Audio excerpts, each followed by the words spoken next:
కార్మికుల సమస్యలు పరిష్కరించాలని కోరుతూ తెలంగాణ గ్రామ పంచాయతీ ఎంప్లాయీస్ వర్కర్స్ యూనియన్ ఆధ్వర్యంలో ఆదిలాబాద్ కలెక్టరేట్ ఎదుట ధర్నా నిర్వహించారు. స్థానిక సిఐటియు కార్యాలయం నుండి ర్యాలీగా తరలివచ్చి నిరసన వ్యక్తం చేశారు. ప్రభుత్వానికి వ్యతిరేకంగా నినాదాలతో హోరెత్తించారు. ముఖ్యంగా జీపీ కార్మికులకు పీఆర్సీ వర్తింపచేయాలని, కనీస వేతనం 26,000 చెల్లించాలని సిఐటియు జిల్లా ప్రధాన కార్యదర్శి అన్నమాల కిరణ్ డిమాండ్ చేశారు. సుప్రీంకోర్టు తీర్పు ప్రకారం సమాన పనికి సమాన వేతనం చెల్లించాలని, ప్రభుత్వ ఉద్యోగులుగా గుర్తించాలని అన్నారు. ఇక పెన్షన్, ఈఎస్ఐ, ఉద్యోగ భద్రత కల్పించాలన్నారు.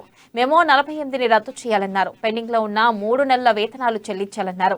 తదితర డిమాండ్లను వెంటనే నెరవేర్చాలన్నారు. ఈ కార్యక్రమంలో యూనియన్ నాయకులు బొచ్చ ఆసన్న, లస్మన్న, రాజేశ్వర్ తదితరులు పాల్గొన్నారు.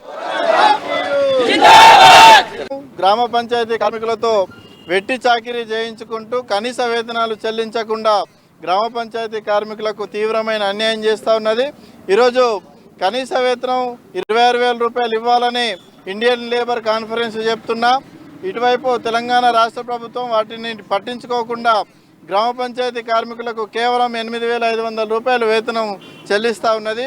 ఈ వేతనాలు చాలిన వేతనాలను కూడా ప్రతి నెల సక్రమంగా చెల్లించకుండా 2 నెలలకు 3 నెలలకు వేతనాలు చెల్లిస్తూ గ్రామ పంచాయతీ కార్మికులను తీవ్రంగా ఇబ్బందులు పెడతా ఉన్నది. మరోవైపు 11వ పీఆర్సీని తీసుకొచ్చింది. ఈ 11వ పీఆర్సీ ప్రభుత్వ ఉద్యోగులకు, ప్రభుత్వ సంస్థల్లో పనిచేస్తున్న